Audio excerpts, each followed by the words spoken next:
Welcome to the Fabulous 413. I'm Khalees Smith. And I'm Monte Belmonte. It's St. Patrick's Day, and I've got my green pants on. And here in the Fabulous 413, that means people will be focusing on the Holyoke St. Patrick's Day parade this Sunday, of course, and lots of Irish music at venues all around Western Massachusetts. Plus, lots of people pretending to be Irish and deciding to use today as an excuse to drink. But Irish culture is about a whole lot more than pub culture and music.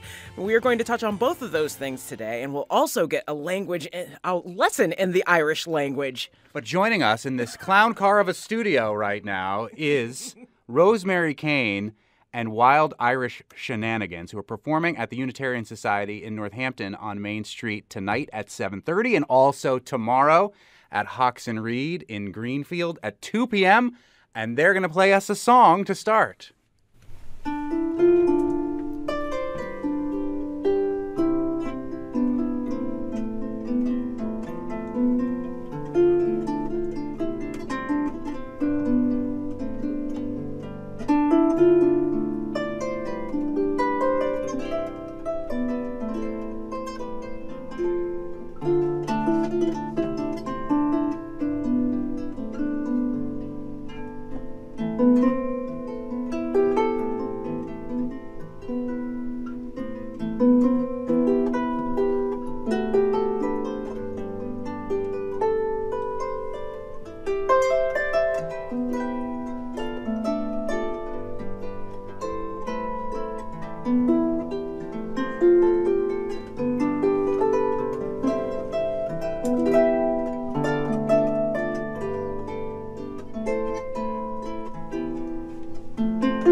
That's Rosie, Caine, and Wilde Irish Shenanigans performing tonight in Northampton and tomorrow at Hawks and Reed in Greenfield. We're going to hear more songs for them throughout the duration of the show, and we are also going to hear about the connection that Rosemary Caine has with some of our first guests.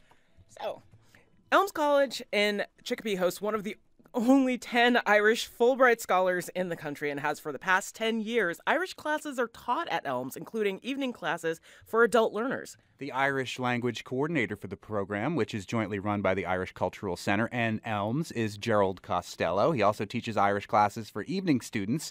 And the current Fulbright is, we have been saying, Emer McGuire from the country of Louth. Okay? And now county, not country. Right, Ireland county, is right. the country. County of Louth. But I know that we're mispronouncing all this. So please introduce yourself and your town correctly. Yes, so my name is Emer McGuire, and I'm from County Louth. So you were very, very close. County Yes, Louth. Okay. County Louth. And it's Emer. Mm-hmm. And is McGuire how you really say that That's name? it, yeah, you have that dead right. Okay, good. Yeah. Okay, good. Good, because we had questions. For sure. So now I think a lot of people, when they think of the Irish language, they say Gaelic. But is there debate amongst the Irish-speaking community whether to call it Gaelic, whether to call it Irish? Yeah, so we would call it Irish ourselves. Gaelic is more like an umbrella term for like Scots Gaelic and the language we speak too. Yeah. So people tell me, oh, you speak Gaelic, and it takes me a minute. It's like, no, I speak Irish, but same thing. Yeah. So is the Irish language part of the umbrella of Gaelic vastly different than the other Gaelic languages? It's similar enough. So the Irish or the Gaelic they speak in Scotland, there's lots of crossovers. So if you could speak Irish, you'd be able to pick up the odd word in Scots Gaelic too. Yeah. It's really cool how similar they are because we're so close. Like we're literally only over the water, you know. Are there other languages, like I'm thinking of like northern France, other places that have bits of Gaelic, at least in their history, where you can hear bits of that in their language too? Yeah, there is a few other ones. I think there's a language called Manx on the Isle of Man. I think that one crosses over, but I've never heard that one, so don't quote me on that now, just in case. Fair enough. And so, for those who aren't familiar with the Fulbright program, what is that all about? And what does it mean that you're one of the 10 Irish Fulbright scholars in the United States? Yeah, so it's this big cultural exchange that was set up, I think, after World War II to kind of get people to learn about other countries. So there's about 100 to 200 Fulbrights in America at the moment, all teaching their own native language. So Russia, Ukraine, Spain, France, all of the countries. But to be honest, it's great to have 10 of us from Ireland because we are so tiny as a country, you know. And Irish is often seen as a minority language. So to have all of us teaching Irish, and not just the language, we kind of teach the culture, the dance and the music, the song, as much as we can bring in of Ireland to America, we do that too. Is Irish one of the languages that the English tried to eradicate? Yes would be the short answer to that. Yeah, like it could be dead. You know, like so many things were done in the past to get people to stop talking, and emigration didn't help that when people went to America and England. But I suppose the fact it's still alive, the fact that we're teaching in America shows it didn't work, they didn't succeed, because it is a minority language and it can often be seen as an endangered language. But programs like this make it alive. You know, it makes it, even to see people who have no Irish connection trying to learn the language is mind blowing. But it's great to see for a very small country and a small language too. So did you grow up speaking Irish? No, not at all. So I don't even come from an Irish speaking part of Ireland, and my parents, they would have done it at school, but none of them have Irish at home. So we're an English speaking household. Actually, I think out of the 10 of us in America at the moment, 9 of us are from English speaking towns and families. So I would have learned it at school, like everyone in Ireland has to learn it as a subject, and then I suppose I had a particular interest, so I kept learning it, and I'm like an elementary school teacher in Ireland, so I teach it too, so I'm kind of in this world of Irish in a way. But the movement to bring Irish as a required course in school is part of the conservation effort, right? When did that happen? It happened, I suppose, when we became a republic, so in the 30s, the 1930s. And I suppose the goal is to make Ireland an Irish-speaking country. That might not come to pass, but it is at least a second language for most people, and there's definitely a big revival among young people in Ireland who haven't come from Irish-speaking homes, but they're kind of thinking, this is our language, let's take a bit of ownership of it, and they're kind of going out of their way to learn more of it, to promote it, and social media is brilliant. Like the amount of people on Instagram and TikTok using Irish is unbelievable for a small country and for people who are learning Irish as a second language too. That's Emer McGuire, as we're now saying correctly, or at least more correctly. It took us a little bit of time. Took us a while, yeah. From Elms College, who's a Fulbright scholar teaching Irish. They're also teaching Irish at Elms College is Gerald Costello. Tell me how you came to the Irish language to be teaching it here at Elms. Well, actually, I took a class at the Elms as a non-credit class and got very interested in it, but it was much later on in my life when I started learning it. And I learned that there were many other people who had a similar interest. Most of us had a connection, particularly in this area in Springfield, to Kerry, and specifically with Springfield to the Dingle Peninsula. So a lot of people from the Blasket Islands, for example, emigrated to this area. And they use the language all the time, and you can still hear it occasionally from some of the people that are in our area.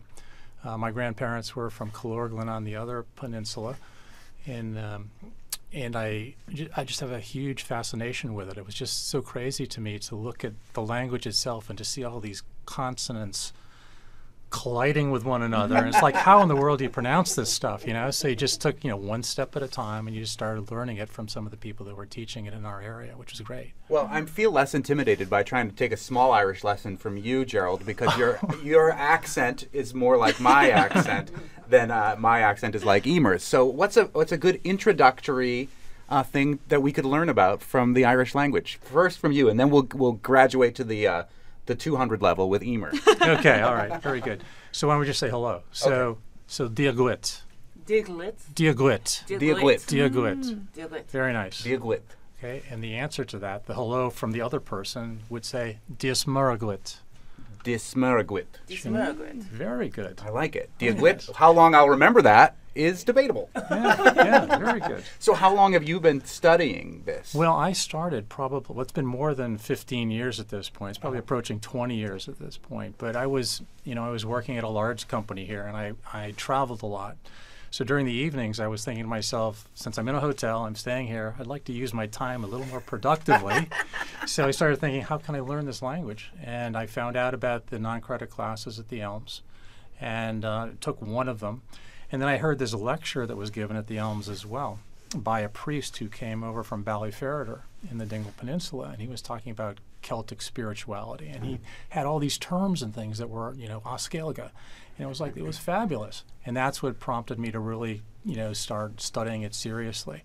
And so I took 2 years, at the Elms at the evening in terms of non-credit classes. Then I just started attending workshops and things that are in the area. You can go down to Boston, you can go to New York, you can go anywhere. There was a workshop last night, right? We had a pop-up Gaeltacht last night at the Cultural Center, which was great. It was an opportunity for people who have some Irish to speak. And so we were all speaking with one another. There were people who came from Amherst, and there were some other people who were taking the classes here locally. So we all had a nice opportunity just to chat. And is Elms really the only place locally that you can study the Irish language like this? Well, there's some other places, like up in Amherst. There's some people who are extremely good speakers up there that are part of the Amherst Irish Association, and they do some lessons like privately. But that's another good source of education for people who want to learn. And they put a real emphasis on Cora, on conversation. That's how you say conversation? Yes. Cora. There you go. I forgot how to say hello already. Tell me again. So, Dialect. Dialect. And then yeah, she knows more languages than I do. All right, well, we're going to take our first break here in the Fabulous 413, and we'll be coming up talking more with Gerald Costello and Emer McGuire, who teach Irish at Elms. We'll hear more from Rosemary Caine and Wilde Irish Shenanigans, and we'll taste some Irish whiskey with my buddy Sean Barry towards the end of the show. You're listening to the Fabulous 413 on NEPM.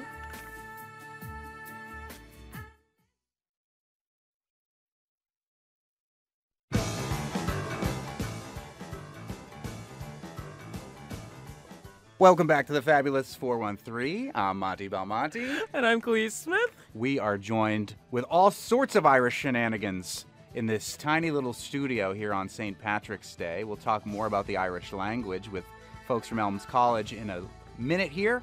But once again, in the studio performing live, they will be tonight, 7:30 at the Unitarian Society of Northampton in Florence on Main Street, and tomorrow at Hawks and Reed in Greenfield. It's Rosemary Caine and Wilde Irish Shenanigans.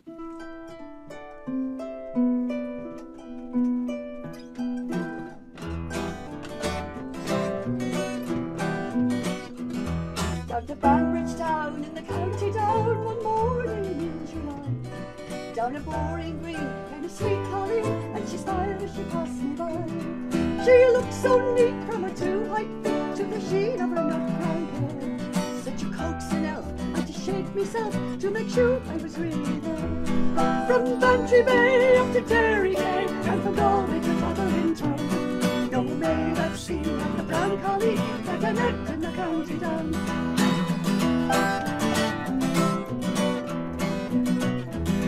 As she onward sped, I shook me head and I gazed with the feeling queer. And I said, says I, to a passer-by, who's the maid with the nut-brown hair? Oh, he smiled at me, and with pride says he, that's the gem of Ireland's ground. She's Rosie McCann from the banks of the Van, she's the star of the county down. From Bantry Bay up to Derry Caine, and from Galway to Dublin town. No maid I've seen like the brown collie that I met in the county down.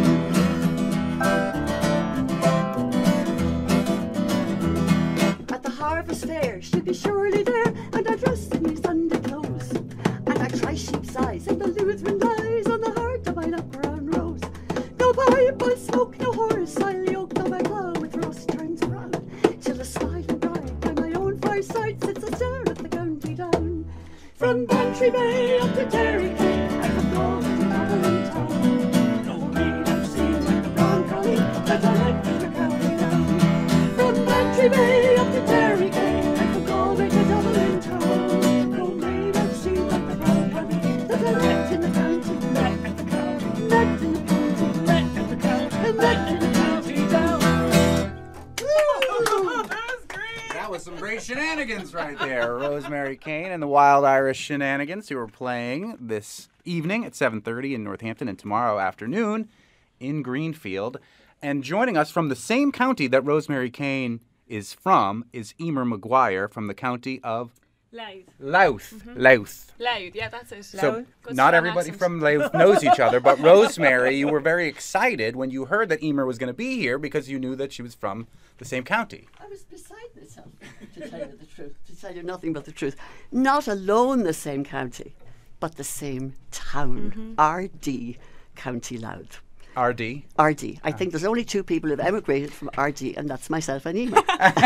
Here you go, small And you world. all know each other. It's what it comes We down to. don't Yeah. actually, Yeah. but now we do. We do now, yeah. Yeah. I remember getting the email from Rosie about 11:30 at night to say that she was from RD, and I really wanted to ring Mum and Dad to tell them, but it was like 3 a.m. at home, so I had to wait till the next day. But yeah, Tell me about your town and what people, what you remember about it when you left in the 1970s, right, Rosie? Yes, I left in the 1970s. Well, it was a small market town, and on Tuesdays, you know, they came in with the cattle, and there was a lot of scat on the streets. Do you remember that? Thank you for censoring yourself. Yes, yes. You'd see farmers, and there were luck pennies that were, you know, crossing palms, and we had a couple of famous people. We had a famous footballer, Dermot O'Brien. He also was an incredible accordion player. Wow. And he told great stories in the RD accent, which is a very specific accent. And I believe it comes from the French Huguenots. How you all doing there? How you all doing there? Now, I hear your father's a doctor. Is he in at the moment? Because Jemmy here's horrid sick. He's got a horrid cold. Isn't that right, Emer? that's it exactly to a T. Yeah, fair play. And now what's the town like? You've only been here for how long? I came at the end of August, so it's it's a bit different. Like, we're more modern than we were, but it's still a real farming town. My dad is a farmer too, but even talking about the cattle on the streets, it's a big wide streets as well. We've about 5,000 people, I think, so a bit bigger of a population, but it's a small town. Everybody pretty much knows everybody else, but it's nice. It's a lovely place. And did you grow up speaking any Irish, Rosemary? You know, as Emer described our town, it was not an Irish-speaking town at all. But I went off to Ranafast when I was 14 years old in Donegal, and there were pockets of the Gaeltacht in those parts of Donegal and all around the coast of Ireland. And you could stay as long as you didn't speak English. And if the Belmonte, who was the woman of the house, heard you speak, you could be just turfed off on a bus and sent home. But none of us were. And there was Irish dancing. But at that time, Irish was compulsory to pass the leaving certificate and to graduate and matriculate to go to college. And so the compulsory aspect of it, I think, did an awful lot to damage the love of it. Whereas today, it's not compulsory, and it has caught fire among the young. And more recently, Paul Mescal, the famous Paul Mescal from Normal People, when he was accepting his BAFTA award, spoke in Irish. And there were great kudos for him all over the place, the Irish Times. Everybody was in love with Paul Mescal, and people were running off to take Irish courses. So is it true that there are still like not that many pockets or counties where Irish is a primary language? I think Emer can speak to think that because they may be growing since my time. There are a lot of Gaeltacht, official Gaeltachts, where they speak Irish around like the west coast, the north, the south of the country. They're probably not as big as they might have been, but I think there's more growth in urban speakers. You know, people who have learned as a second language, like I was saying earlier. I think that's going to be the thing that helps Irish more than maybe the ones who are reared with it. The ones who have learned are taking that extra step to keep it going.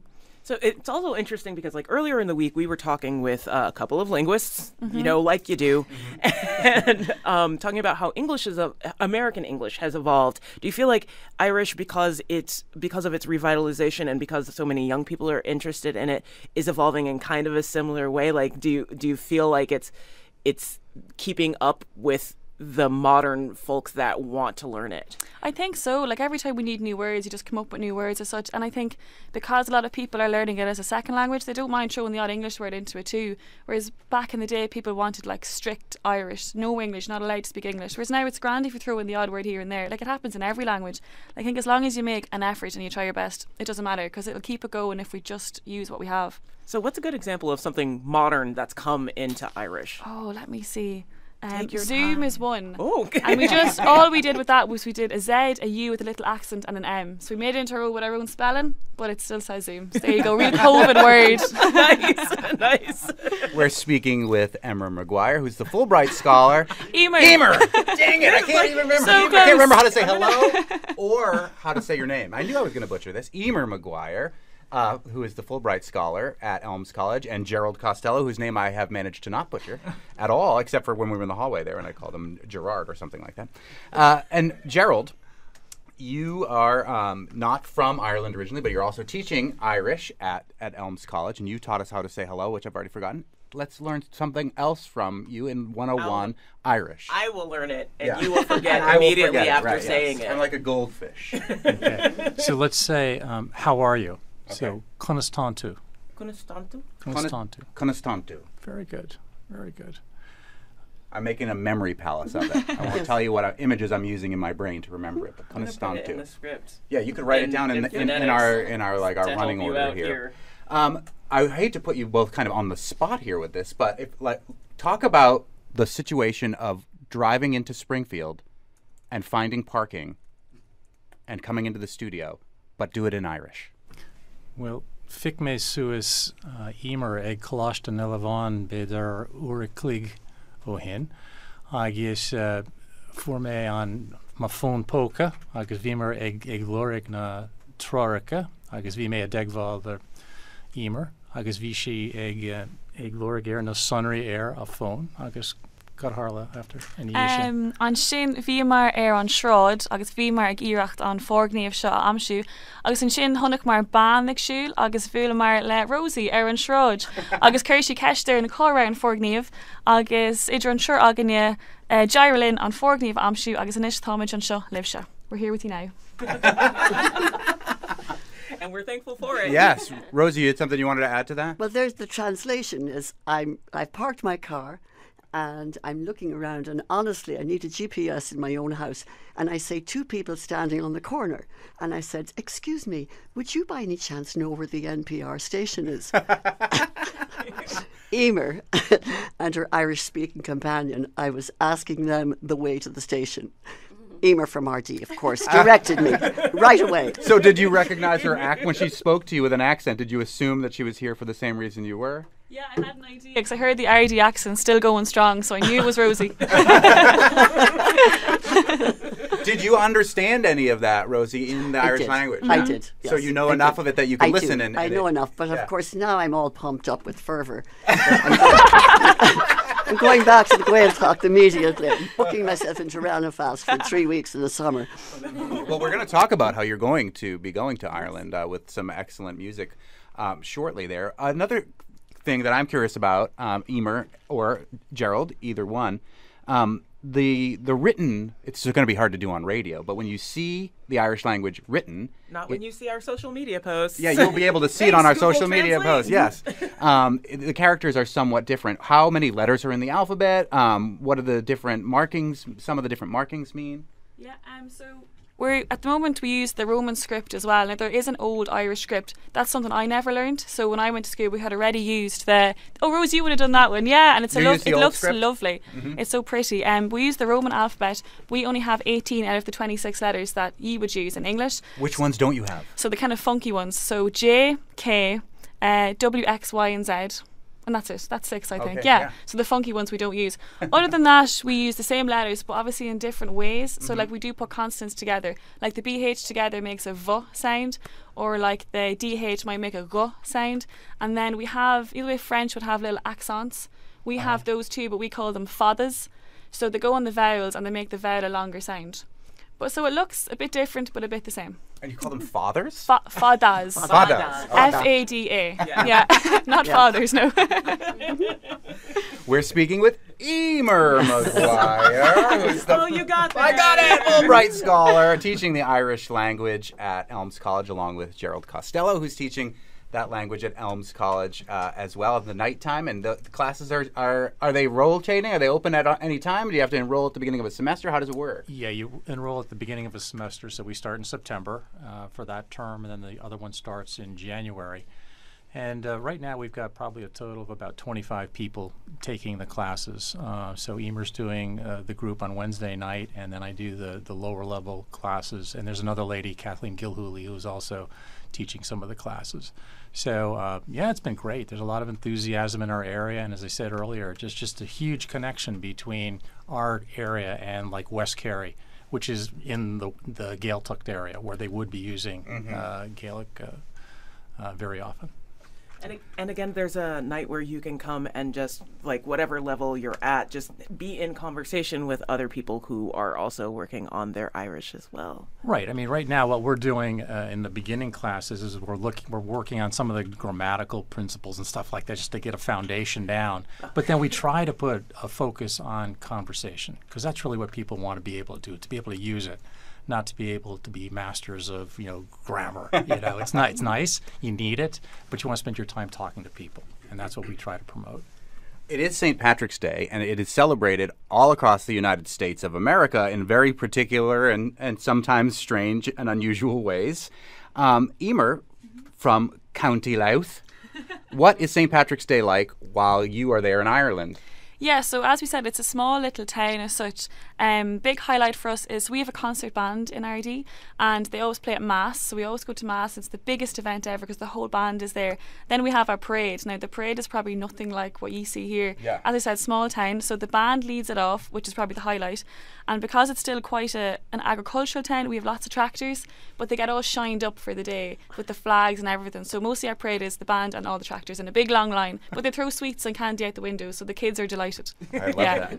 And you only got here in August, so you've never seen the Holyoke parade. No. And Oh, yeah. Are you the going? Massive I'm in it. announcement. I'm in the parade. You're in I'm the in parade. It. Yeah, yeah. It is so long. Yeah. I've heard. I'm is told to wear long. good shoes and to wrap up really warm. Yes. Yeah. Well, actually, this weekend it's supposed to be pretty warm, so Yeah. you should Okay. probably be okay. But yes, you're in it for the long haul, and Godspeed. Yes. Yeah. You'll see. It's a see. great parade. It's the second biggest parade, St. Patrick's Parade in the country, I believe. Rosemary Caine, also from County Louth, who left in the 1970s. What was your recollection of St. Patrick's Day in Ireland then versus what you've experienced now for over 40 years here with the U.S. St. Patrick's Day? Well, I don't know whether Emer would know a landmark called Rose Field. Rose Field was beyond our house. Emer knows where I grew up, the house I grew up in.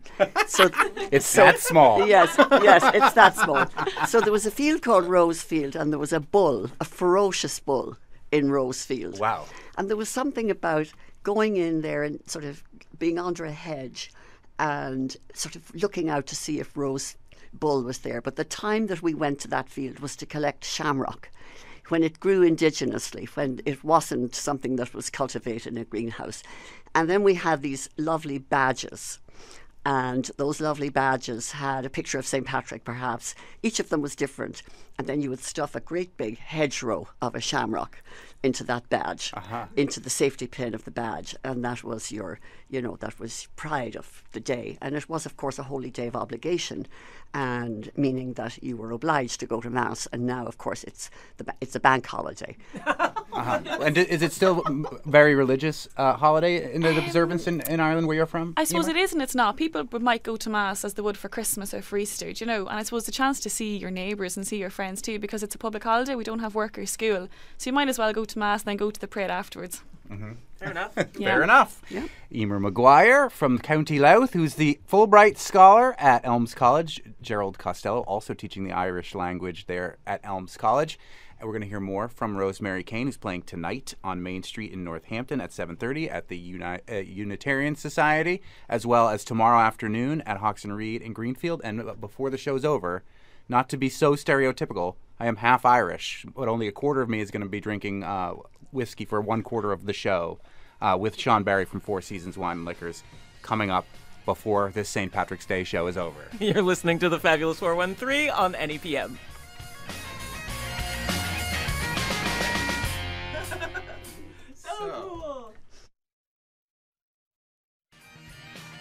Welcome back to the Fabulous 413. I'm Monte Belmonte. And I'm Clea Smith. We are celebrating St. Patrick's Day with all sorts of shenanigans in the studio. We've packed as many people into this tiny studio in Springfield as we possibly can. And most were filled with lovely instruments, an acoustic guitar, an upright bass, and a harp, as well as the people behind them and the lovely voice of what we're about to hear in just a second. Rosemary Caine and Wilde Irish Shenanigans is the name of the group. Rosemary Caine, first, before we hear this next song, explain where this song comes from.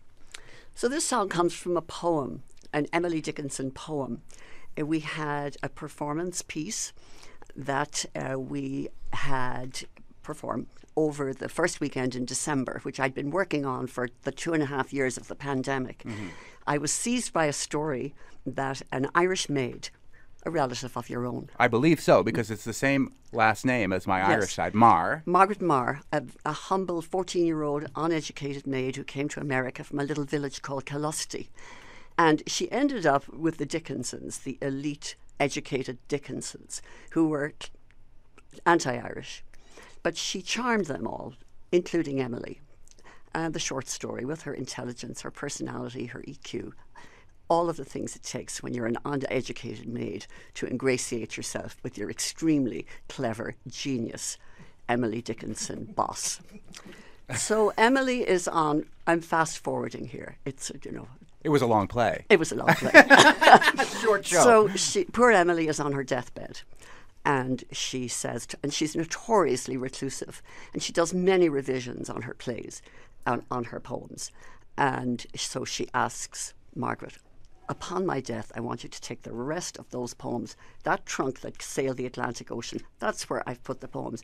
Now, upon my death, I want you to promise me that you'll burn those poems. So Margaret, of course, is grief-stricken and probably nods and says, yes, of course I will. And then Emily dies. Well, of course, after that, she thinks, I come from the land of bards and poets and scholars who are the hierarchy of our culture. We don't have royalty, but we have poets. So I'm not burning those poems. So she didn't. So that's really the story. That's kind of the arc of the story, that this humble maid, who actually then stayed on with the Dickinsons for another 7 years after Emily died. And she also saved in that trunk was the only image that we have of Emily as a 16-year-old, that famous daguerreotype. So I chose from 1,800 poems, that's a lot of poems, but I chose one that I thought was sort of an anthem for the times and clearly was an anthem for her. And it's called, In This Divided World, we hope that we will continue to work towards those divisions being eradicated. And it's called, I Had No Time to Hate. And our singer is Stephanie Carlson, who plays Emily. And of course, did I mention that we were going to Ireland? I promised I wouldn't rattle on this. We're going to talk about that right after. Okay, all right. Song first.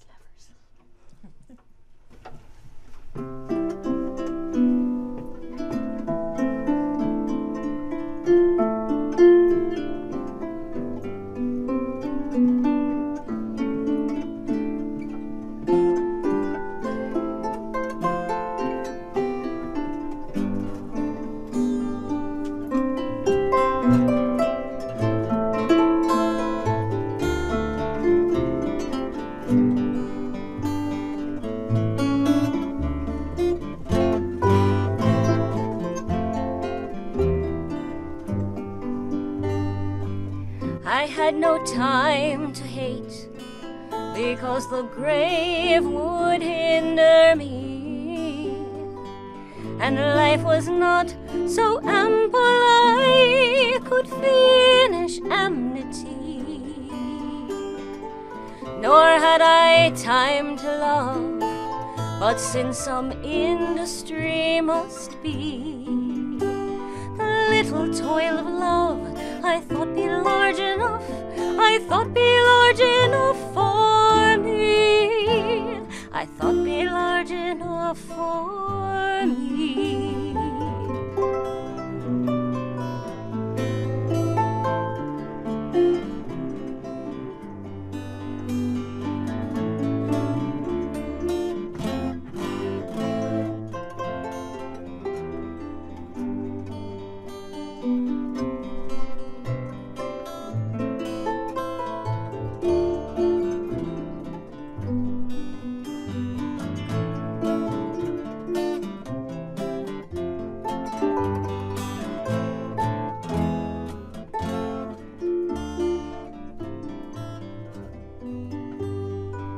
I had no time to hate, because the grave would hinder me, and life was not so ample I could finish amity. Nor had I time to love, but since some industry must be, the little toil of love I thought be large enough, I thought be large enough for me.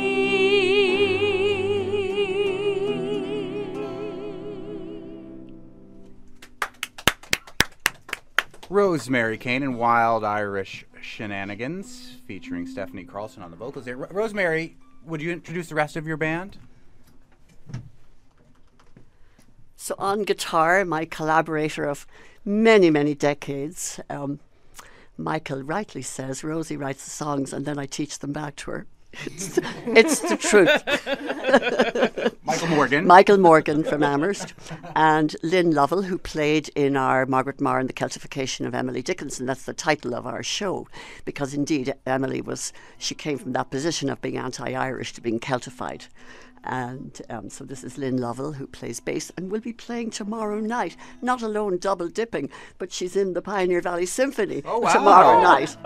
After she plays our 2:00 show, the Hawks and Reed. Nice. Yeah. Are you playing the double bass there as well? I'm getting a nod, yes. She doesn't have a microphone right in front of her yet. Excellent. So we're talking with Rosemary Caine about this play that she's written about the Irish maid of Emily Dickinson, who largely rescued what we know of Emily Dickinson, right? I mean, would we know nearly as many of the things that we know about her without her? Would we exaggerate? Well, you're Irish. Would so we maybe. ever I say? know my Irish side Oh does. yeah, she saved the whole 1,800 poems from the flames. You know, poetic license is allowed. After all, it's St. Patrick's Day, and we're Irish. Well, there we go. So there it is. But a lot of them, because she was only published a couple of times, so the bulk of her work is involved in this for sure. I believe her sister also started to burn letters and poems, and somehow there was an intervention, and we'll have to allow poetic license and imagination to leap over scholarship, because it's a story and we need to be able to tell that story. Or you can just imagine that there were mountains of poetry and this is the portion that we got left. Yes. Were you tempted, when using the poems of Emily Dickinson and writing songs to go with them, to do it all to the tune of Gilligan's Island? Because are you familiar with that concept that you can take any one of Emily Dickinson's poems and set it to the tune of Gilligan's Island? I wish I had known in time, Monte. A bird came down the walk. He did not know I saw. He bit an angleworm in halves and ate the fellow raw. Try it. I had no time to hate because the grave would rescue me. See? It's all Gilligan's Island. There's another one, though. Jill Kaufman did a piece about it with, and Andrew Bird did a song using another tune that you can use for all Emily Dickinson poems, but the tune escapes me right now. Yeah. Jill Kaufman, if you're listening, you can text me. Could you find that out, please? We'll find that There'll out. be a sequel. Yeah, we'll do that for sure. I don't want to have to sweat over it next time. We did get an email from a listener, Gary Young, saying, "Let's hear it for Rosemary Caine, who helped my wife over 30 years ago get the wedding dress she always dreamed of. Thanks, Rosemary." I don't know if you even know that reference to that story, but I thought I would. Thank you very, very much indeed. I hope you're still married. Well, before we get on to the whiskey tasting to round out the St. Patrick's Day show, this piece that you've written is going to Ireland, right, Rosemary? It is indeed. We discovered that Emily Dickinson is now on the Leaving Certificate. I mean, we have a lot of Irish poets, but I was going to try and take it to small theatres. And my brother and my cultural liaison in Ireland, a woman called Cora Rice, who was also taught, and she was a very famous teacher in your school, but maybe before your time. I said, you shouldn't be bothered, taking anything Emily Dickinson, because nobody knows. If they know about soccer in Dundalk, they don't know about Emily Dickinson. Why don't you take her to the schools, because she's on the Leaving Certificate curriculum? And so that really was a much easier kind of shoe-in. And so that's what we're doing. And we're booking about 5 schools throughout the country, and we'll be on a bus, the whole cast. And if you want to come with us, I do want to come with you. Yeah, You there's a few. can't go. I can't do this show alone. We could both go. Okay, fine. So we have a few people who are coming with us, and we're going to go the first week, probably the first week of October. So that gives you plenty of time to save, Monty. Okay, Yeah. I will be Yeah. thinking about that. Our And engineer do. Betsy would also like to go. Our engineer Betsy is saying we can call in to do it, and Betsy, who's pushing the buttons, wants to come as well. But you're taking it to Emer's actual school that you went to, Emer? Yes, we just Yeah. discovered this. Back to so my secondary school, like a high school here, which is in the town of Ardee. Great school, there for years and years. My dad went there as well, but it's brilliant. It's great for something. It's mad to think you're going to be talking to the teachers that had me as well, and I won't even be there, but Rosie will be there. So How long does your Fulbright scholarship with Elms last here? so it's about 10 months or so, so 1 academic year. So I'll be away home kind of May or June. I have to be out of the country by June, so at some point before then. That's great. That's Emer McGuire, who's a Fulbright scholar at Elms College, teaching the Irish language, and from the town that Rosemary Caine originally came from, in the county of Louth. This St. Patrick's Day with Rosemary Caine and Wilde Irish Shenanigans. We'll hear one more song from them, and we will now taste whiskey coming up. No. You're listening to the Fabulous 413 on NEPM. Whiskey, you're the devil, you're leading me astray.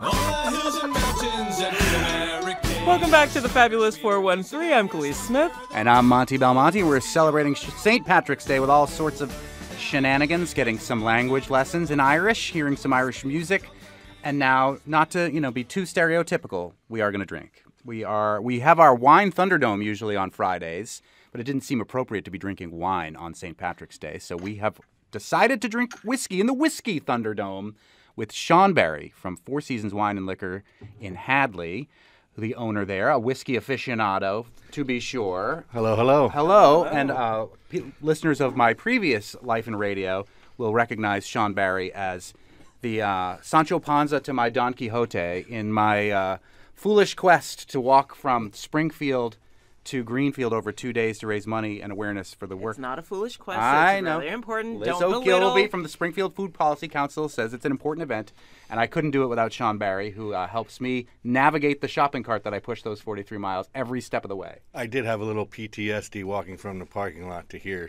Because I now work right where we walk through on the walk from Springfield to Northampton on day one.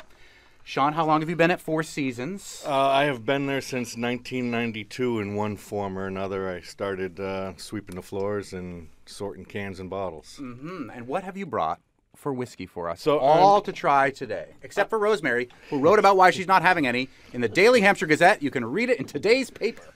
I'm super excited because this whiskey just came into the store this morning. I had a whole different lineup ready to go, but this one arrived today. It is from Teeling Distillery in Dublin. It is a single pot still, single cask Irish whiskey, aged in virgin American oak. Tell people who don't know what the single pot still, all of those single barrels, why that's important. So there are two types of stills used in Irish distilling, the pot still and the column still, or some people still call it the coffee still. Column still is a continuous run. It can run 24 hours a day, 7 days a week. Pot still takes a lot more care. You have to do it in small batches, and you have to clean it. It's like brewing beer. Right. You really have to take time and care, and it leaves a lot more flavor in the distillate than a column still. Column stills tend to strip out more flavor than a pot still. Okay. Well, tell me your impressions of this, Khalees Smith. Sláinte. That is like the only word in Irish that I do know. Sláinte. Yeah. Sláinte. It means cheers. It does. This is cask strength. Yes. It's Very. 58.5%. Yeah, I can taste. That's what I Yeah. mostly taste. But like it's very clean after that. Like the oak is real. Like that's got a lot of wood in it. But it's really nice after that. You get a little bit of green. Like right after the wood. That's so nice. It doesn't quite get like the creamy sweet thing that I often associate with Irish whiskeys. Correct. But like all of that woodiness, that sort of forestiness is really nice. But yeah, this packs a punch. Absolutely, yeah. This is a strong whiskey. Tons of baking spices, gingerbread. Yeah. It's delicious. It is delicious. It's Teeling, right? Whiskey, pot still. Emer, you were saying that there is an Irish word for whiskey that is not whiskey. Yes, there is. So Irish is a really like poetic language. There's like a story behind every word. So to say whiskey in Irish, it's two words together. Ishka baha. Ishkabaha. Yes. I love that. Remember. Yeah. We'll remember this one. Yeah. Ishka means yeah, exactly. Ishkabaha. You're right. And Ishka means water, and Baha means life. So literally, it's like the water of life. Yeah, there's so lots. There you go. Lots of languages use water of life as a way to describe their favorite liquor, and so that makes perfect sense that would be the Irish way to do it. Ishkabaha. That's it. You have it. See, I knew it. I knew that would be the one that I would be able to remember. So did I. I knew that you'd remember that one. My Irish accent's coming in now that I've drinking. Okay, so what? This is down the hatch, I suppose, because we're gonna have. Oh no, he's got other cups for us there, Sean Barry from Four Seasons. The other thing about Irish whiskey versus, say, Scottish whiskey or Scotch is the addition of an E at the end of the word. If you're talking about Scotch, it's WHISKY. If you're talking about Irish whiskey, or I believe Canadian whiskey too, or does Canadian go the way of the Scots? Canada goes both ways. Good. To put it simply. I like that. Well, frankly, American whiskey does too. Yes, it does. Uh-huh. There was a rule of thumb that if the country had a letter E in its name, they put the E in the whiskey. But that kind of Japan killed that. Okay. Right. So there is no rhyme or reason. It's generally how the marketing people think it'll look on the label. Right. It looks good both ways. So what is this second whiskey we're tasting in the Whiskey Thunderdome, this special The St. second one Patrick's is Day Clonakilty, and that's from the County Cork. This one is a little special because it is finished in Jack's Abbey Framingham Imperial Coffee Porter barrels. Oh, wow. Yes, so connection. there's a local connection. Not 413, but the Commonwealth of Massachusetts. Massachusetts. Jack's Abbey is a brewery in the eastern part of the state, right? yes. Yeah. The So nose this on is, this uh, is all cherries. Bourbon barrel first, and then they finish it in the beer barrel. Which from is Jack's interesting Abbey. because bourbon has to be from the United States, right? So Correct. this is a very, this is almost a repatriation back to the old country type of Right. whiskey from Ireland. Or is, Right. Yeah. 'Cause bourbon, you can only use the barrel once. So there's a large market in Scotland, Ireland, for them to ship over their barrels, and they get reused actually multiple times in Irish whiskey, Scottish whiskey. You're even getting a lot of tequila brands now using more and more bourbon barrels. So, yeah. Oh, no, you. Well, we only have 1 minute left. So, Khalees, what's your favorite of these two? This one. I also picked this one. It's not nearly as strong. It's a little bit more elegant. I like the cherry thing that you're doing. The wood isn't as big. And this one is one more time again, Sean Barry from Four Seasons, called Clonakilty, Jack's Abbey cast finished Love It. whiskey. Yeah. All right. Well, we're going to have Rosemary Caine and the Wilde Irish Shenanigans play us out. And before we go, we'll tell you that Monday in the Fabulous 413, we're going to have an astronaut. Shelburne Katie's Coleman will join us in studio, along with our resident astronomer, Hampshire College's Salman Hamid. But Katie Coleman is also bringing her flute with her and her friend Chris Devine from the Jethro Tull tribute band, the Minstrels in the Galley, whom Katie Coleman will be performing with at the Drake. Well, now play us out, Rosemary Caine.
Monday. On the fabulous 413.